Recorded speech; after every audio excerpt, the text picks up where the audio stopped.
वंश की यहाँ से उत्पत्ति हुई। तो उन्होंने कहा कि प्रभु सबसे पहले आप मुझे बतलाइए कि चंद्रवंश जो आप कह रहे हैं इसके अधिपति देव सोम देवता इनका प्राकट्य कैसे हुआ। तो अध्याय संख्या 16 के अंदर में पराशर मुनि कहते हैं कि ध्यान से सुनिए। भगवान ब्रह्मा जी के द्वारा उत्पन्न महर्षि अत्रि, सप्तऋषियों में उत्तम ऋषि थे महर्षि अत्रि, जिनकी जगदम्बा स्वरूपा धर्मपत्नी अनुसुईया जी, देवी अनुसुईया। मैंने कई कथाओं में आपको बतलाया कि देवी अनुसुईया इतने तपोनिष्ठ और सती साध्वी धर्म को जानने वाली भगवती स्वरूपा थी, जिन्होंने अपने भाव और तपो बल पे त्रिदेवों को अपना संतान बना लिया था। आप इस कथा को बहुविधि रूप से सुन चुके हैं, फिर भी संक्षिप्त रूप में मैं आपको बतला देता हूँ।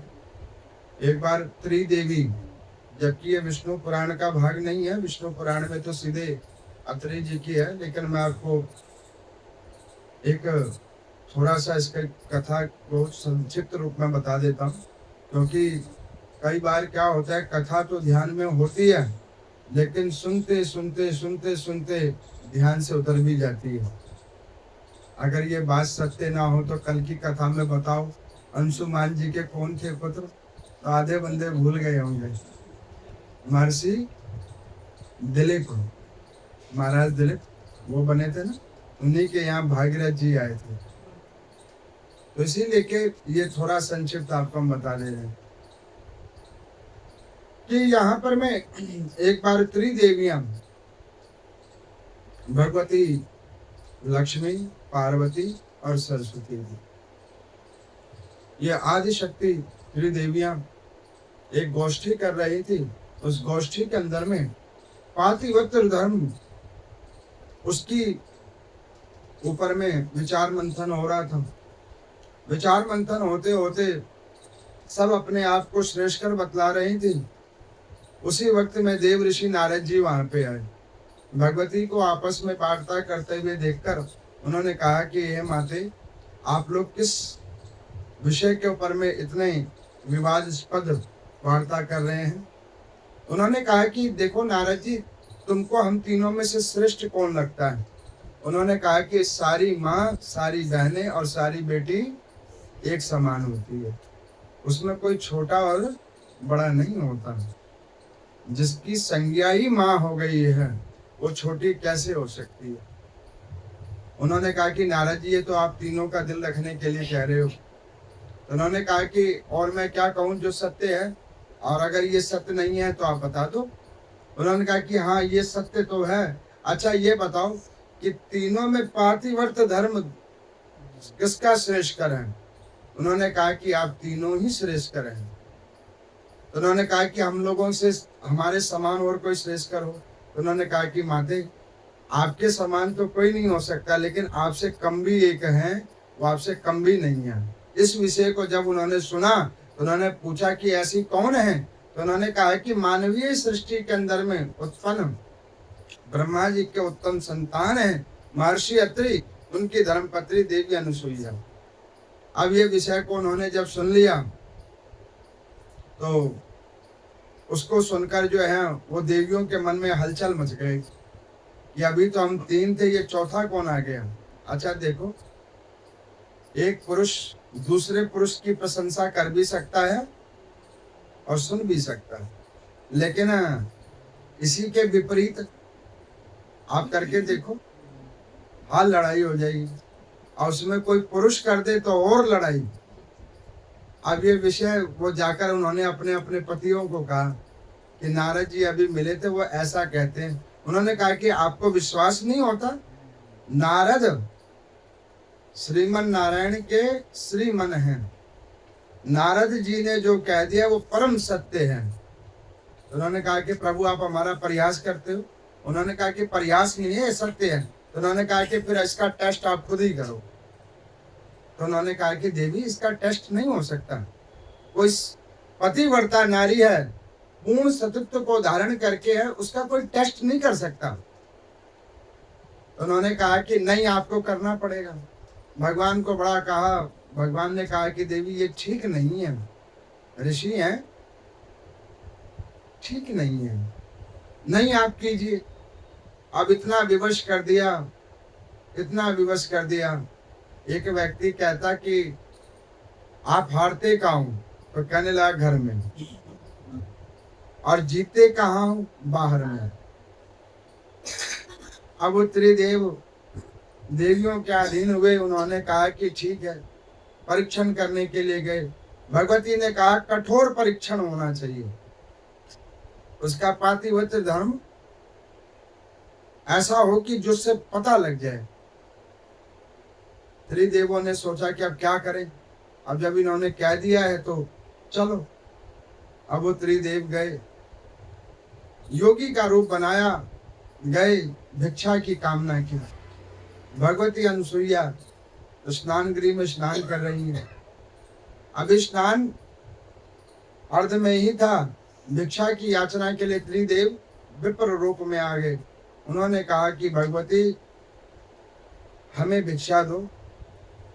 अब वो स्नान संपन्न करके आई। उन्होंने पूछा कि प्रभु आपको क्या भिक्षा में दें, आप ब्रह्म मुहूर्त में हमारे द्वार पे आए हो, हम आपको क्या भिक्षा में दें। उन्होंने कहा कि देखो पैसा हमें चाहिए नहीं, अन्न लेते नहीं, वस्त्र हमारे पास परिपूर्ण है। उन्होंने कहा कि फिर आपको क्या चाहिए। उन्होंने कहा कि देख लो, सोच समझ के हम जो मांगेंगे वो तुम देने में समर्थवान हो। उन्होंने कहा कि ब्रह्म मुहूर्त में मेरे दरवाजे पे आप आए हैं, मेरे पति स्वयं नारायण स्वयं भू हैं, अत्रि मुनि, उनके दरवाजे से कोई खाली ना जाए, ये हमारा नियम है। तो उन्होंने कहा कि ठीक है, तब आप एक करो कि हमें अपने स्तन का पान करवाओ। अब ये बात जब कहा तो वो तीनों देवताओं ने सोचा कि ऐसा कठोर चीज मांग लिया है कि अब ये विचार करके दिखाएगी कि ये सतीव्रत धर्म इसका कैसे होगा, पातित्य भी इसका बचेगा, और हमें ये या तो वैसे वापस कर देगी या ये क्या करेगी। अब उन्होंने परीक्षण किया, कठिन परीक्षण। मैं इसीलिए कहता हूँ अपने सारे उन श्रद्धावान जीवों को जो भगवान में श्रद्धा रखते हैं कि भैया भगवान जब जीवन में दुख देवे ना, अपने कर्मानुसार में प्राप्त होवे, तो डगमगाना नहीं, पीछे से वो शक्ति भी दे रहे होते हैं। सूझबूझ से ज्ञान विवेक से गुरुजनों के आश्रय लेकर अपने समय को काटो, वो तुम्हारा दुख छट जाएगा, तुम्हारे ऊपर भगवान की कृपा होगी।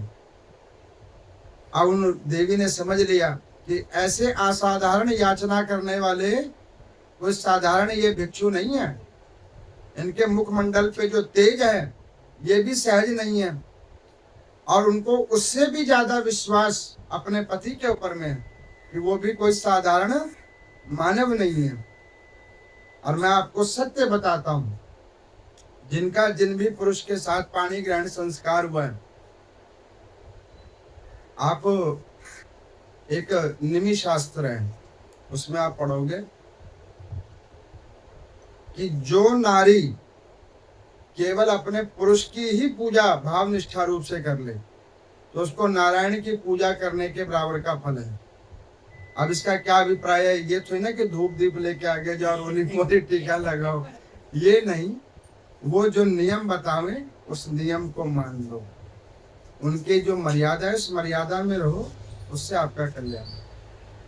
अब यहाँ पर मैं भगवती जान गई कि ये कोई तीन जो भिक्षुक आए हैं कोई साधारण नहीं है, ऐसी कामना तो कोई भिक्षु नहीं करता, और मेरे पति भी साधारण नहीं है, वो समझ गई। उन्होंने कहा, अपने पति का ध्यान किया, उन्होंने कहा कि हे नाथ, अगर मैंने पतिव्रत धर्म का पूर्ण निष्ठा से पालन किया है, सतीत्व मेरे अंदर में है, तो ये तीनों जो भिक्षु हैं ये बाल रूप हो जावे। जैसे ही कामना की उसी वक्त वो तीनों बाल रूप हो गए, भगवती की गोदी में आ गए। एक माँ ने अपने बच्चे को निसंकोच स्तनपान कराया। अब देखो ये कथा क्या कहती है कि सत्य धर्म की इतनी महिमा है। ये सिर्फ सनातन धर्म के अंदर में है, ये अन्यत्र संप्रदाय मजहब उसमें नहीं है। ये किस में है? सनातन धर्म के अंदर में, जो उसमें विश्वास करे। अब यहाँ पर मैं उन्हीं देवी अनुसुईया के यहाँ, अत्रि जी के यहाँ, ये त्रिदेवता तो ब्रह्मा विष्णु महेश संतान रूप में तो हुए, लेकिन निज संतान अभी उत्पन्न नहीं हुई थी। तो उन्होंने क्या किया? महर्षि अत्रि ने अपनी धर्मपत्नी को कहा कि देवी, मैं चिर काल में साधना के लिए जा रहा हूं और उस साधन भजन के प्रभाव से एक उत्तम सृष्टि को मैं उत्पन्न करना चाहता हूं। उन्होंने कहा ठीक है नाथ, आप मुझे आज्ञा करें, मैं पीछे से क्या करूं? तो उन्होंने कहा कि मैं इधर साधन करूंगा, तुम त्रिदेवों की उपासना करना। अब यहाँ पर मैं देवी अनुसुईया भी साधना कर रही है पति के वचन को मानकर, और उधर महर्षि अत्रि भी साधना करने के लिए लगे हैं। भाव निष्ठा रूप से साधना करना प्रारंभ किया। कई सौ वर्ष बीत गए। जैसे जैसे साधन बढ़ता गया वैसे वैसे शरीर के अंदर में प्रकाश बढ़ता गया महर्षि अत्रि के।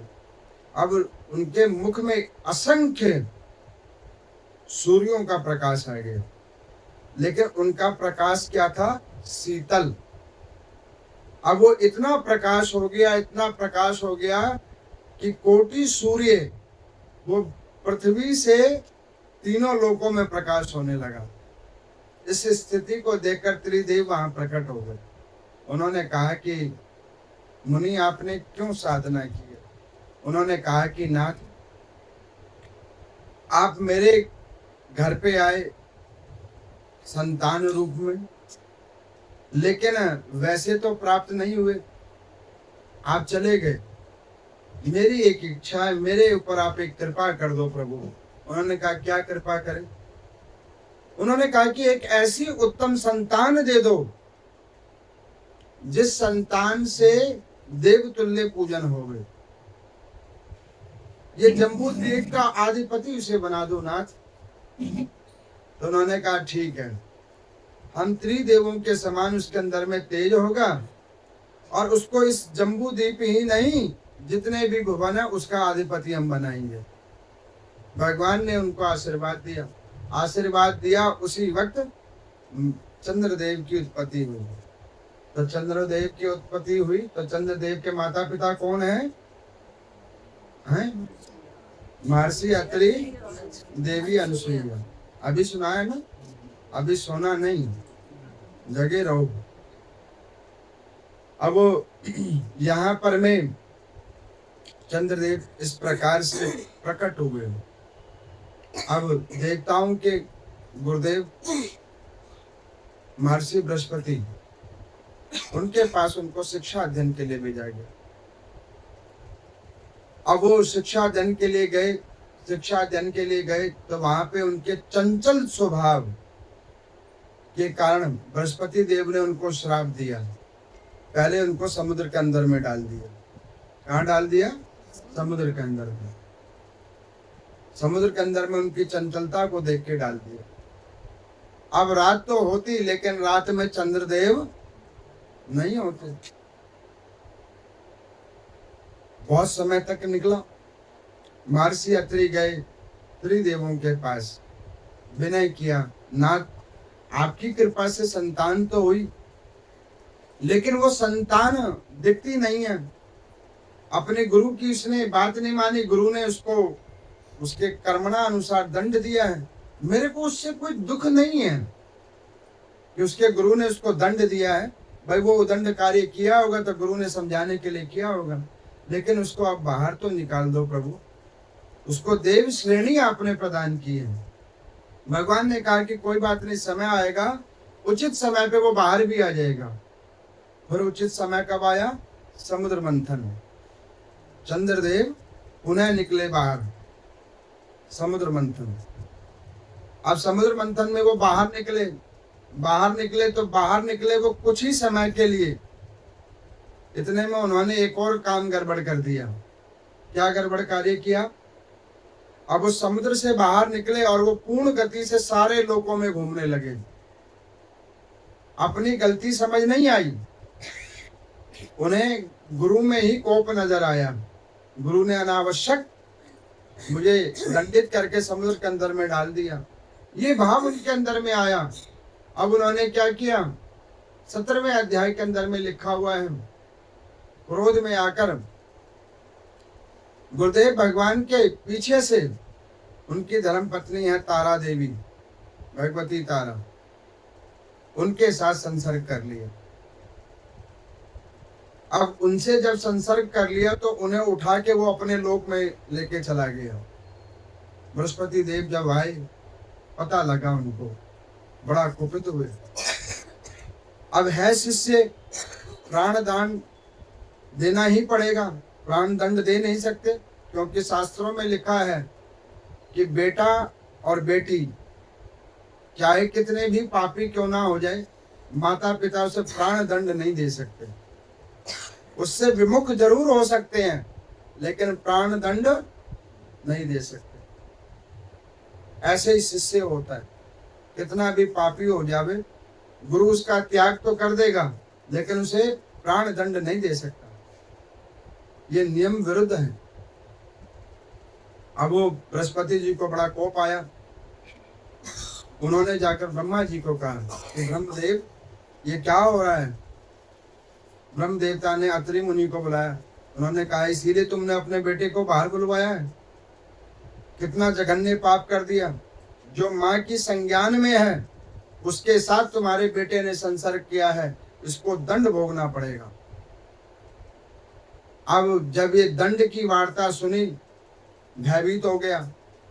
अब वो अपने बचाव के लिए शुक्रादेव, जो शुक्राचार्य जी हैं, जो असुरों के मुनि हैं, उनके पास वो चला गया। मेरी रक्षा करो। देवासुर संग्राम होना प्रारंभ हो गया। देवता अपने गुरु के लिए लड़े और ये जाकर शुक्राचार्य के पास में गया। त्रिदेवों ने देखा कि शुक्राचार्य जी काम ठीक नहीं कर रहे हैं। भगवान शंकर के अनन्य भक्त हैं शुक्राचार्य जी। भगवान शंकर प्रकट हुए, उन्होंने कहा, शुक्राचार्य ये काम ठीक नहीं हुआ है। आज उसने, उस चंद्र ने अपने गुरु पत्नी, गुरु माता के साथ ऐसा कर्म किया है, वो कल तुम्हारे साथ भी ऐसा कर सकता है। उसको रोको, उसको छोड़ो अपनी जगह से, उसे दंडित होने दो। अब इस प्रकार से जब शुक्राचार्य को समझाया तो शुक्राचार्य ने कहा कि बेटा तू यहाँ से चला जा। मेरे जो इष्ट देव हैं उन्होंने ही मुझे फटकार दिया है, अब तू यहाँ से चला जा। क्योंकि जिसने भी हरि और हर से बैर किया उसे बचाने वाला कोई नहीं हुआ। इनसे जो कोई वैर करता है उसको कोई भी नहीं बचा सकता। तो शुक्राचार्य जी ने उनको हाल अपने आश्रम से हटा दिया। अब वो जब आए, ब्रह्मा जी ने कहा कि देखो चंद्र, तुम्हें देव की उसमें रखा है। अब इधर महर्षि अत्रि को पता लगा, आकर उन्होंने पांव पकड़ लिए बृहस्पति जी के, कहने लगे, नाथ इसको छोड़ दो, इसको छोड़ दो। कभी कभी कुछ बच्चे ऐसे होते हैं जो अपने माता पिता का नाक कटवा देते हैं, और कुछ बच्चे ऐसे होते हैं जिनके माता पिता को कोई नहीं जानता होता। वो उनके ज्ञान के प्रभाव से, उनकी उपाधि के प्रभाव से जग जग उनको पूछता है। ये अपने अपने कर्मों का हिसाब होता है। अत्रि जी ने कहा कि प्रभु इसको छोड़ दो। उन्होंने कहा कि आप कब तक इसे बचाते रहोगे, इसकी बुद्धि कब ठीक होगी। अब तारा देवी को पूछा कि भाई ये क्या हुआ, तो उन्होंने देखा ये तो गर्भवती भी है। उन्होंने पूछा ये गर्भ धारण कैसे हुआ। अब इस विषय के ऊपर में भी विवाद पुनः प्रारंभ हुआ। तो तारा देवी ने संकोचवश कहा कि प्रभु ये गर्भ चंद्र देव का है। और वहां से एक बालक उत्पन्न हुआ जिनका नाम रखा गया बुध देवता। कौन से देवता? ये चंद्र वंश के अंदर में आगे फिर एक और देवता प्रकट हुए, बुध देवता। बुध देवता बुद्धि के देवता हैं। अब वो जब प्रकट हुए तो प्रकट होते के साथ आकाशवाणी हुई, उन्होंने पूछा मेरे माँ बाप कौन है। बच्चे ने जन्म होते के साथ पूछा। बृहस्पति ने कहा कि तू मेरा बच्चा नहीं है। चंद्र संकोचवश कहे कैसे। भगवान नारायण ने उठाया उस बच्चे को, उन्होंने कहा ये मेरा बच्चा है। इस संसार में जो भी कोई अपने आप को अनाथ समझता है वो इस कथा को जानकर समझ जाए आप किसके बच्चे हो। नारायण भगवान, भगवान के बच्चे हो आप सब लोग, कोई अनाथ नहीं है। शारीरिक रूप के माता पिता एक आयु के बाद खत्म हो सकते हैं, लेकिन भगवान तुम्हारे जन्म से लेकर मरण तक तुम्हारे साथ माता पिता रूप में खड़े रहेंगे। हर कोई साथ छोड़ के चला जाएगा लेकिन वो पीछे खड़े रहेंगे। तो हमारे माता पिता कौन? तो भगवान। भगवान हमारे माता पिता। वो बुद्ध देवता को श्रीमन नारायण भगवान ने उठाया। उन्होंने कहा कि कोई बात नहीं। उठा लिया, हस्त रखा मस्तक पे। कुछ ही समय में वो तरुण अवस्था को आ गए। उनको एक आदि लोक बना के दिया, बुद्धि के देवता बनोगे। लेकिन उन्होंने कहा कि कभी तुम्हारा चंद्र के साथ में, शारीरिक पिता तो वो है लेकिन तुम्हारा चंद्र के साथ कभी योग नहीं बनेगा। इसीलिए कि जन्म कुंडली में जिस बच्चे का चंद्र और बुध एक जगह पे होता है वो बच्चा थोड़ा मति मूड होता है। एक साथ अगर ये दोनों ग्रह हैं एक घर में तो वो बच्चा मति मूड होता है। उसको आप कितना भी समझा लो, कितना भी पढ़वा लो, उसके अकल में कुछ नहीं पड़ता है। ये भृगु संगीता में लिखा हुआ है। अब यहाँ पर में वो बुद्ध जी हुए, प्रकट हुए, बुद्धि के देवता उनको बनाया। अब बुद्धि के देवता उनको बनाने के बाद उन्होंने कहा कि पुत्र तुम एक विवाह कर लो। तो उन्होंने कहा कि पहले मेरे पिताजी का कंट्रोल करो, इनकी जो बुद्धि ठीक नहीं है कंट्रोल करो। अब उनकी बुद्धि तो ऐसी कंट्रोल में नहीं थी चंद्रदेव की। उन्होंने दक्ष प्रजापति की 27 कन्याओं के साथ विवाह किया जो नक्षत्र हैं, लेकिन उनकी केवल एकमात्र प्रीति रोहिणी नक्षत्र में। बाकियों ने जाकर दक्ष प्रजापति को कहा पिताजी इससे अच्छा हमारा विवाह नहीं होता। कई बार दक्ष ने समझाया, नहीं माने। अंत में उन्हें क्रोध आया, उन्होंने श्राप दिया तुम्हारी कलाओं के ऊपर जो तुम्हें घमंड है, तुम्हारी सुंदरता पे जो तुम्हें घमंड है, ये सुंदरता तुम्हारी क्षीण हो जाएगी। इसीलिए के कभी किसी चीज पे घमंड नहीं करना चाहिए। आपको मिला है बहुत अच्छी बात है, धन मिली है, काया मिला है, परिवार मिला है, उत्तम समाज मिला है, उसका घमंड नहीं। ये भगवान की कृपा से मिला है, गुरुजनों की कृपा से मिला है, उसका घमंड नहीं करना। क्योंकि जिन्होंने दिया है वो ले भी सकते हैं। इसीलिए के कहा जाता है जब भगवान कृपा करते हैं तो दोनों हाथ खोल के देते हैं, और जब उनको बुरा लग जाता है आप उसका दुरुपयोग करते हो तो भगवान थप्पड़ मार के भी ले लेते हैं। जिला तेरे को इसकी जरूरत नहीं है। अब यहाँ पर मैं दक्ष प्रजापति से श्राप ग्रहण करने के बाद चंद्रदेव की जब मनोस्थिति ठीक नहीं हुई, भगवान शंकर की उपासना हुई, समुद्र मंथन हुआ, हलाहल विष निकला। भगवान श्रीमन नारायण ने कहा कि इसका कहीं तो स्थान बनाओ। तो सब पहुंच गए भगवान शंकर के पास, प्रभु इसका कहीं स्थान बनाओ। किसी भी बच्चे के जन्म कुंडली के अंदर में चंद्र अगर नीच घर में है तो वो बच्चे के अंदर में 3 समस्या रहती है। एक तो मन कंट्रोल में नहीं रहता, चंचल स्वभाव, क्रोधी स्वभाव हो जाता, और तीसरा कफ पीत वात, ये बीमारी उसके अंदर में बनी रहती है, उसको कभी खत्म नहीं होता। उसको कुष्ठ रोग भी हो सकता है। अब यहाँ पर मैं भगवान शंकर के पास गए, उन्होंने कहा कि नाथ इसको संभालो। भगवान शंकर जी ने कहा कि अभी संभाल देते हैं। उन्होंने क्या किया, अपनी जटा में उनको बिठा दिया, इधर बैठे रहो, अब कहीं नहीं जाना, इधर बैठो। और वहां पे जब चंद्रदेव भगवान शंकर के पास में आ गए, तब जाकर उनके धीरे धीरे धीरे धीरे आचरणों में शुद्धि हुई और उनको फिर नारायण ने भी स्वीकार कर लिया। इसीलिए के 14 तिथि में जो लोग पूर्णमासी का व्रत रखते हैं, जो आज है, तो वो चंद्र को अर्घ देते हैं। अच्छा, आपको मैं बताऊं, एक बार मेरे को किसी श्रद्धालु ने पूछा, पंडित जी ये अर्घ देने का क्या अभिप्राय है? आप लोग भी अर्घ देते हो? गणेश चतुर्थी के व्रत में भी चंद्र को देते हैं।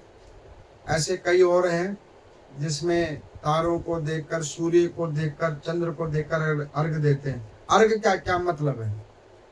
आपको आया समझ में? आप लोग देते हो? आपको किसी को पता है अर्घ का क्या मतलब है? नहीं पता? हाँ या ना कुछ तो बोलो। नहीं पता? आप फिर क्यों देते हो? ऐसे ही देते हो, देखा देख। चलो हम बता देते हैं, हम आपको बता देते हैं। आप इतने वर्षों से और कुछ आपको ध्यान है या नहीं है? जो एकादशी का व्रत रखता है उसको ये पता है कि नारायण भगवान की पूजा कैसे करते हैं? सबसे पहले आसन, आओ बैठो, आसन। फिर उसके बाद में स्नान, फल फूल, टीका, वस्त्र, उपवस्त्र, और उसके बाद अर्घ, और फिर आचमन। अर्घ और आचमन। अर्घ का क्या अभिप्राय है?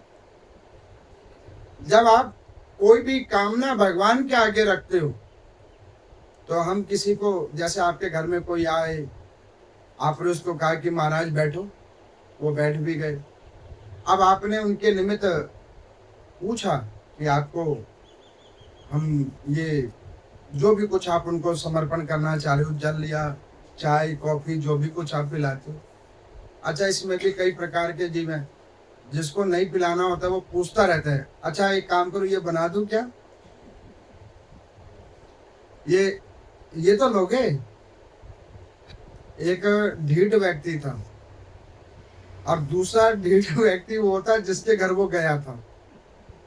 तो उसने बोला कि आया, घर में बैठा, उसने कहा कि अरे आप आयो, ठंडा गर्म क्या लोगे? तो उसने सोचा कि डायरेक्ट कैसे कहूं, तो उसने कहा कि नहीं नहीं, सब लेके घर से निकला हूं। अब वो बातों में लग गया, थोड़ी देर बात करने लगा। अब मन में तो जिज्ञासा है, आया हूं तो कुछ ले लूं। तो बात करते करते कहने लगा कि एक जगह मैं गया था, वहां चाय बड़ी अच्छी बनी थी, ऐसा टेस्ट मैंने कभी नहीं किया। अब चाय की बात सुनकर दूसरे ढीठ ने कहा कि शायद चाय की इच्छा है। अच्छा एक काम करो, जब इतनी देर रुकी गए हो, एक कप चाय बना लेते हैं। नहीं नहीं, वो तो मैं लेके आया था, ये तो टॉपिक छिड़ गया तो मैंने बोल दिया। फिर उसके बाद में 2 मिनट और बात हुई। उसने कहा कि अरे क्या बताऊं, मैं एक और दोस्त के यहाँ गया, उसने जो कॉफी बनाई, गजब की कॉफी बनाई। अब उसके जो दूसरा ढीठ था, उसने भी पिलाना तो कुछ नहीं था, तो उसने कहा कि अच्छा छोड़ो, चाय नहीं कॉफी बना लेते हैं। अब ये 2 बार हो गया, 3 बार हो गया। अब जो उदाहरण दे रहा था उसकी इतनी ललक लग गई, अंत में वो खुद उठा, उसने कहा कि सुन, तो पूछता ही रहेगा कि बना के भी लाएगा या मैं खुद ही किचन में जाके बना लूं? तो भाई ऐसी भी स्थिति हो जाती है। तो अर्घ जो होता है वो भगवान को आग्रह करना हो गया। उसमें आग्रह क्या किया गया है? मैंने जो व्रत रखा है, किन्हीं का भी, गणेश जी का, शंकर भगवान का, नारायण भगवान का, आदि किसी देवी का, जो अर्घ के साथ में जुड़े हुए हैं, सूर्य नारायण भगवान का, तो वो जब हम व्रत करते हैं तो नैवेद्य तो भगवान के विग्रह के आगे लगा देते हैं भोग, कि प्रभु ये मैंने जो भी कुछ पकवान बनाया है अपने समर्थ अनुसार, इसको आप स्वीकार करो। लेकिन जो व्रत हमने किया है, कोई माला किया है, कोई तप किया है, उसका भाव कैसे जाए? तो वो जाएगा अर्घ के रूप में। आया समझ में? जो आपने व्रत किया है, कोई माला जाप किया है, कोई तप किया है, उसका जो भाग है वो भगवान तक कैसे जाएगा? अर्घ रूप में। इसीलिए के क्या दिया जाता है? अर्घ। आ गया समझ में?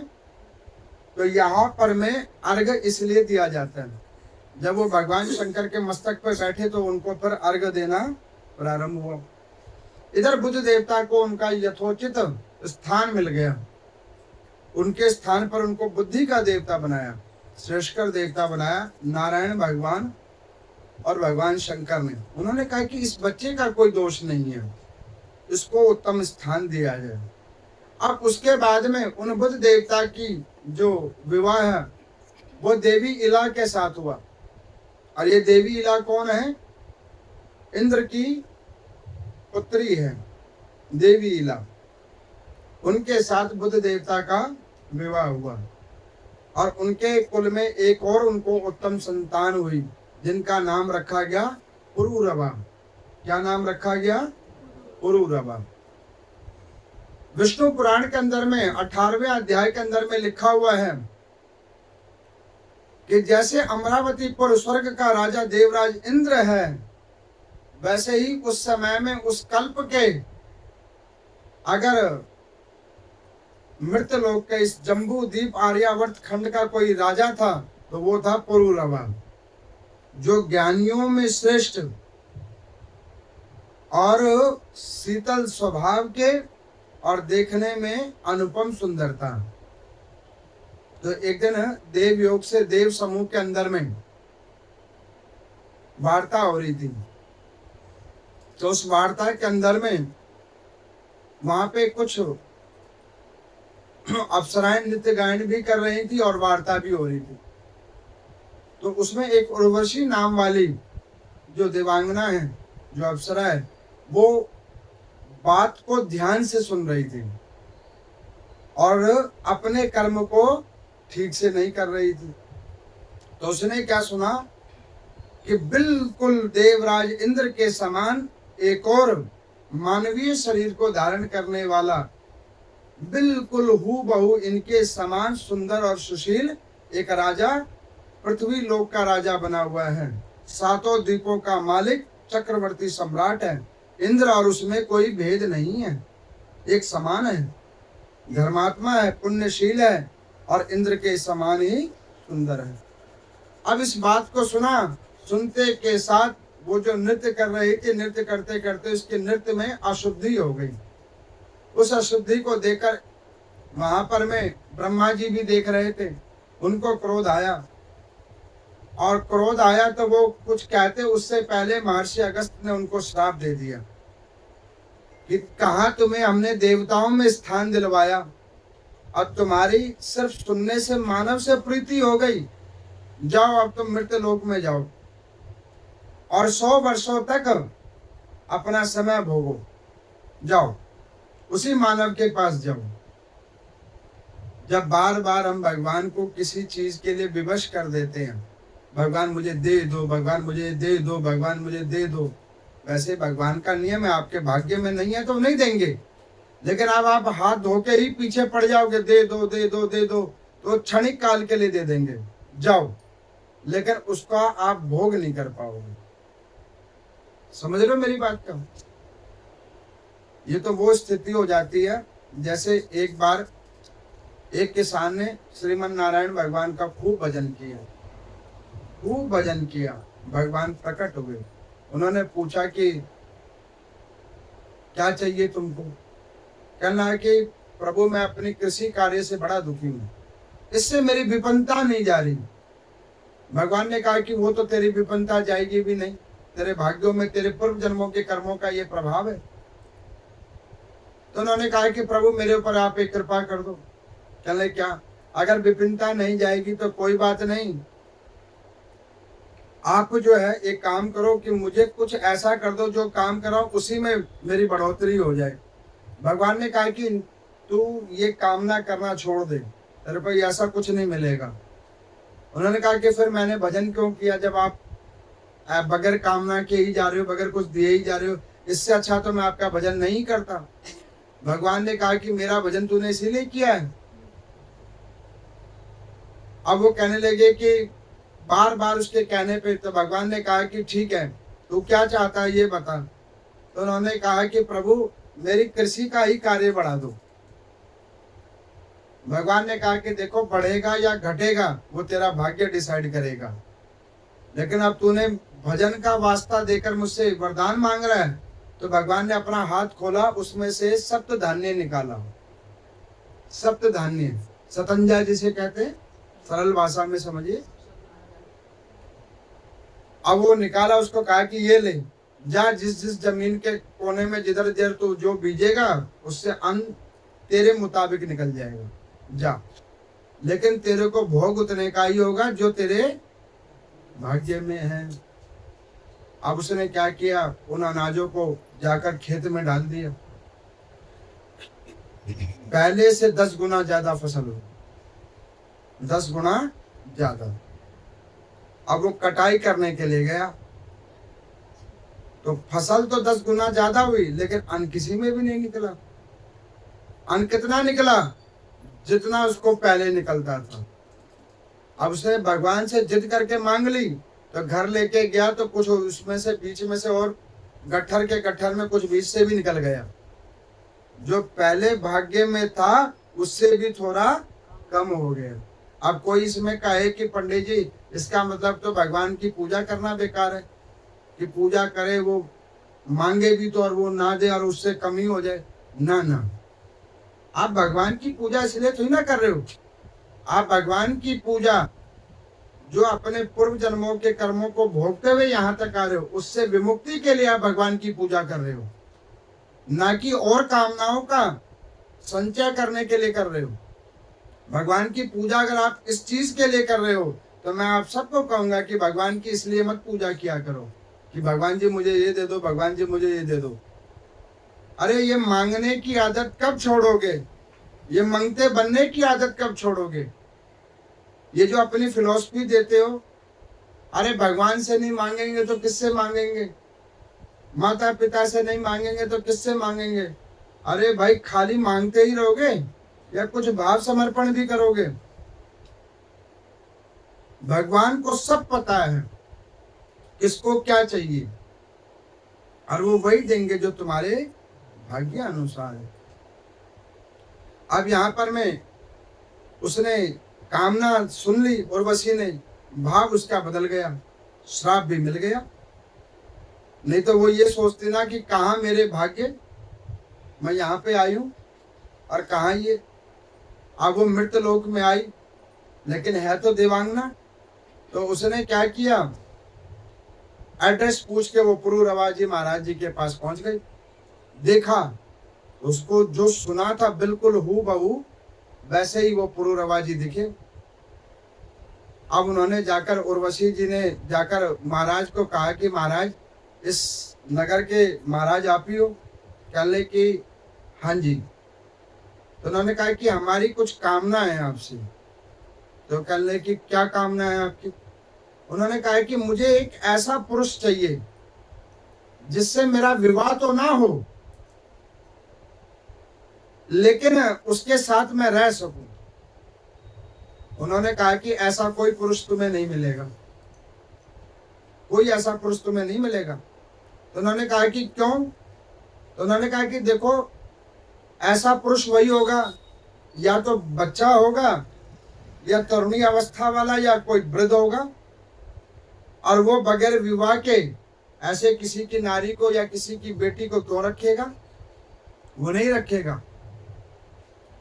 अब यहाँ पर मैं बार बार आग्रह किया तो इतने में उसने क्या किया, अपने प्रभाव पुरूरवाजी के ऊपर में छोड़ा।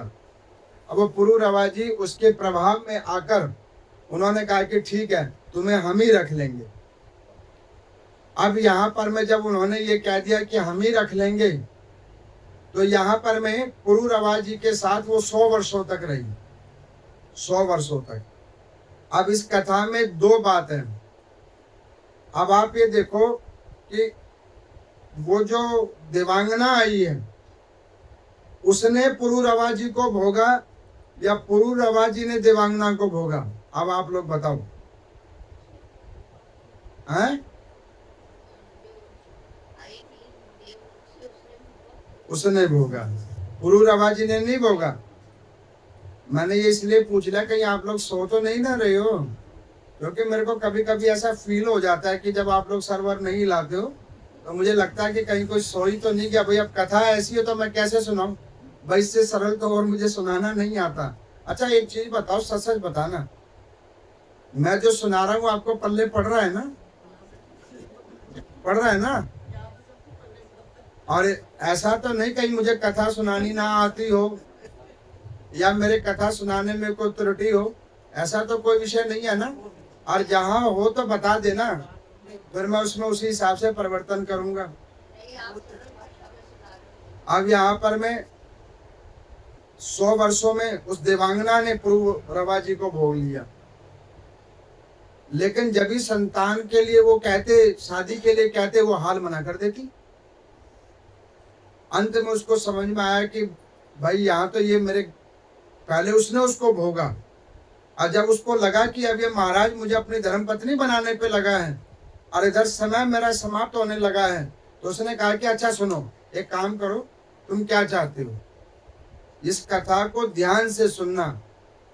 ये कथा उन सारे जीवों के लिए है जो संसार में सोच रहे हैं ये घर का सुख हम ले रहे हैं, ये गाड़ी का सुख हम ले रहे हैं, ये स्त्री पुरुष का सुख ले रहे हैं, पैसे का सुख हो रहा है, कपड़े का, अन्न का। ये कथा भी उसकी परिभाषा देगा। विष्णु पुराण की एक कथा पुरूरवा महाराज जी की। उन्होंने कहा कि एक काम करो, आप क्या चाहते हो? उन्होंने कहा कि हम चाहते ही है कि आप हमारी धर्मपत्नी बन जाओ। उन्होंने कहा कि ठीक है, इसकी 3 शर्त है। उन्होंने कहा क्या शर्त है? तो उन्होंने कहा कि देखो महाराज, आप मेरे को अपनी पत्नी बनाओगे तो आपको मेरी रक्षा करनी पड़ेगी, पहली बात। दूसरा, संतान आपके अनुसार नहीं होगी, संतान मेरे अनुसार होगी। तीसरा, मैं अन्न नहीं खाऊंगी, मैं केवल घी के ऊपर रहूंगी। मेरा जो आहार है वो केवल और केवल घी होगा। अब पुरूरवा जी ऐसे फंस गए थे, उनको पता नहीं लगा भाई इसने कामना क्या कर ली है। उस मोह में आकर, उस विषयों के मोह में आकर बुद्धि ऐसी उनकी होगी, उन्होंने कहा कि जी हाँ जी, सारी कंडीशन पास, कोई दिक्कत नहीं, आप अब तो मेरी धर्मपत्नी बनोगे। उन्होंने कहा कि बन तो जाऊंगी, अगर इन तीनों में से कहीं भी कोई त्रुटि हो गई उसी वक्त मैं निकल जाऊंगी, फिर आप मेरे को कभी बुलाओगे नहीं, चाहे तुम्हारी संतान हुई या नहीं हुई। ऐसी स्थिति हुई। होते सोते एक दिन देव योग से ब्रह्म मुहूर्त के अंदर में पुरूरवा जी स्नान ध्यान करके आए और इसने अपनी माया रची। जैसे इसका दिन नजदीक आने लगा, इसने कहा महाराज मेरे को सुबह सुबह भूख लगाई है, कहीं पे घी की व्यवस्था करो। अब वो महाराज गए अपने कोषागृह में। अब कोषागृह में गए तो देखा जितने भी घी के पात्र हैं वो सारे खाली हो गए। अब इस स्थिति को देखकर उन्होंने कहा कि देवी कुछ समय रुक जाओ, गऊओं का दूध निकलेगा, उस पशुधन को लेकर मैं तुम्हारी जो उदर की तृप्ति है वो मैं पूर्ण करूंगा। उन्होंने कहा कि नहीं, आप कहीं से भी लेके आओ। अब वो जिस प्रकार से उन्होंने ये भाव रखा तो उन्होंने कहा कि अच्छा ठीक है, मैं दूसरे राज्य से लेने के लिए जाता हूँ। उन्होंने कहा समय का विलंब नहीं करना, मैं 3 क्षण तक आपका इंतजार करूंगी, चौथे क्षण में चली जाऊंगी। अब राजा जैसे निकले तो उसके पीछे 2 मायावी भेड़िए लगा दिए। अब वो राजा का 3 क्षण उनसे लड़ाई करने में ही लग गया और चौथे क्षण में वो गायब हो गई। यहाँ पर में सूर्य जी भगवान कहते हैं कि ध्यान करके रखना, यही संसार है, 3 क्षण के लिए ही आदमी जीता है। बाल्य अवस्था, तरुण अवस्था और वयस्क अवस्था, 3 क्षण ही इंतजार होता है। प्रौढ़ा में तो उसे निकलना ही है। प्रौढ़ा में वो क्या करेगा, अब रह के हो जाएगा ही, जो हो गया सो हो गया। अब तो रिजल्ट आने का टाइम हो गया, अब क्या करोगे? और उस 3 अवस्था में अगर जिससे भगवान का भजन हो गया तो हो गया, नहीं तो अंत समय में अब कुछ नहीं होगा। खूब प्रयास करो फिर भी नहीं होगा। अब यहाँ पर मैं वो 3 क्षण निकल गया, आए महाराज, गायब होगी रानी। पता करा कहाँ है ये, तो पता लगा कि ये स्वर्ग की आधिपति है, स्वर्ग की देवांगना है। अब राजा ने अपने तपोनिष्ठ को देखा तो सब खत्म हो चुका था। उस देवांगना ने उनका इतना भोग कर लिया था कि उनकी तेज शक्ति सब खत्म हो गई, जो उनको उनके पूर्वजों के द्वारा मिला। रोते पिटते हुए वो गए अपने कुल के गुरुदेव भगवान के पास। उनको जाकर कहा कि प्रभु मेरे ऊपर में कृपा कीजिए, अब मैं क्या करूं। उन्होंने कहा कि ये चीज पूछने तू पहले क्यों नहीं आया, क्यों नहीं आया तू पहले? तू भगवान के घर में गया था तब, जब तू हो गया था खाली, तब क्या करने के लिए गया तू भगवान के घर? जब तू ठीक था तब गया नहीं, अब दुखी हो गया तो आया है, केवल दुख सुनाने आया है। अब इस स्थिति को देखकर उन्होंने कहा कि कोई बात नहीं, अभी भी कुछ नहीं हुआ है, नारायण भजन कर। 20वें अध्याय के प्रथम भाग में लिखा है, नारायण भगवान का नारायण कवच का पाठ का उनको कहा कि ये नारायण कवच का पाठ करो। नारायण कवच के पाठ को उन्होंने प्रारंभ किया। बहुत वर्षों तक नारायण कवच का पाठ हुआ। उसके प्रभाव से उनके शरीर में तेज आया। जैसे ही शरीर में तेज आया तो उनके मन से उर्वशी का भाग भी उतर गया। गुरुदेव भगवान ने कहा कि बेटा यही भूत उतारने के लिए तेरे को मैंने नारायण कवच का पाठ करने के लिए कहा था। मैं भी आपको कहता हूं, ओम नमो नारायण, इसका निरंतर जाप करो, इस संसार का भूत उतर जाएगा, ये विषयों का भूत उतर जाएगा तुम्हारे ऊपर से। ये जो कामनाएं रोज तुम्हारे अंदर में उत्पन्न होती है, इच्छाएं जो तुम्हारे अंदर रोज उत्पन्न होती है, ये सब खत्म हो जाएगी केवल एक नाम संकीर्तन के प्रभाव से। नारायण कवच का ध्यान करने के बाद उन्होंने कहा, गुरुदेव अब मैं क्या करूं? उन्होंने कहा कि इस कुल के तुम आखिरी अभी हो और चक्रवर्ती सम्राट हो, तुम एक काम करो, उत्तम सृष्टि की उत्पत्ति करो। तो उनका विवाह देवी इंदुमती जी से करवाया। किनसे करवाया? देवी। अब वो जो देवी इंदुमती जी हैं वो कौन है? अब आप सुनिए, भगवती अहिल्या देवी उनकी प्रापुत्री हैं, उनकी प्रापुत्री हैं।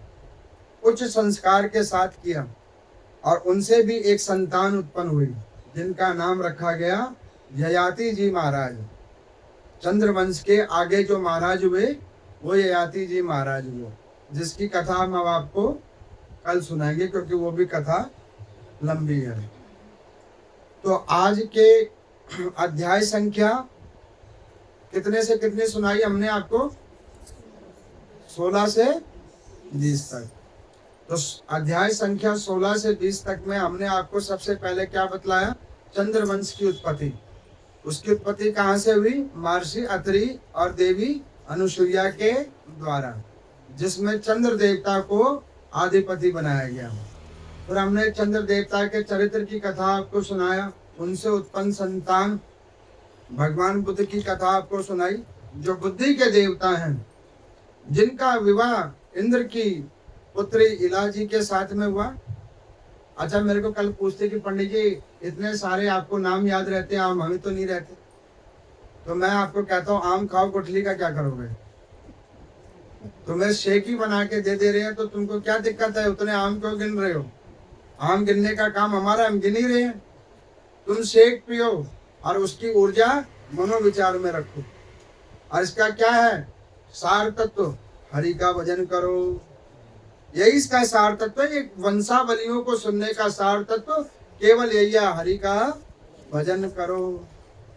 तभी तो मेरे ये आम गिनाने का फल मुझे मिलेगा और तुम्हारे को वो जूस पीने का फल मिलेगा।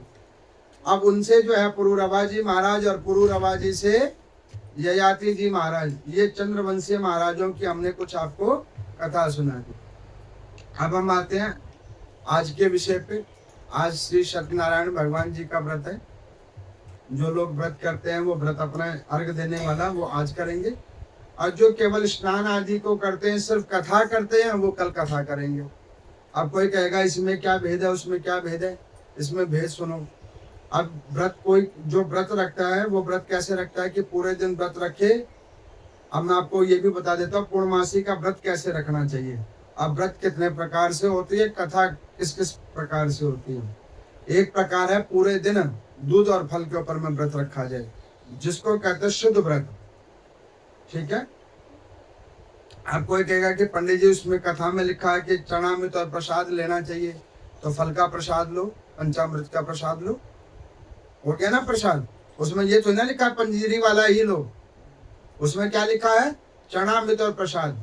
और नारायण भगवान के प्रसाद में क्या लिखा होता है, कदली फल फूल मेवा, होता है कि नहीं लिखा होता है। आरती में गाते हो कि नहीं, धूप दीप और चंदन कदली फूल और मेवा।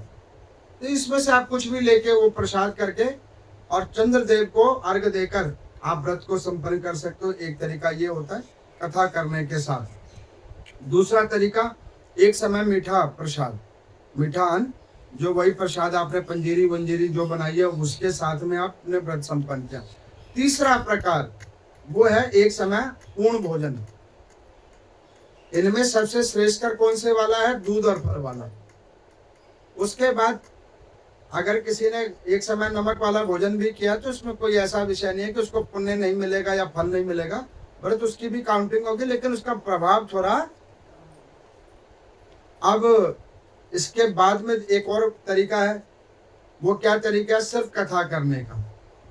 बहुत सारी ऐसी माताएं हैं जो सिर्फ कथा ही करती हैं, तो वो किस दिन करना चाहिए, जिस दिन पूर्ण पूर्णिमा हो, दिन में 12 बजे तक में ही, चाहे पूर्णमासी तिथि हो, तो उस तिथि में कर लेने पे क्या होता है कि सिर्फ आपने कथा ही करनी है, अर्घ देना नहीं है और व्रत खोलना नहीं है, तो वो आप सुबह में भी कर सकते हो। तो वो होगी कल। आ गया समझ में आपको। अच्छा, अब अधिक मास के दान के ऊपर में हम आते हैं। आज आप लोगों ने बादाम का दान किया, कल आप करोगे किशमिश का दान। कल जो दान होगा अधिक मास का वो होगा किशमिश का दान। तो इन अध्यायों को सुनने के बाद, चंद्रवंश की कथा को सुनने के बाद, जिनके जीवन में शीतलता आवे, मन में शीतलता आवे, रजोगुण और तमोगुण से हटकर सतोगुण की सृष्टि की ओर उसकी बुद्धि विवेक जावे, उनके ऊपर नारायण भगवान की अति कृपा हो गई। बोले नारायण भगवान की जय।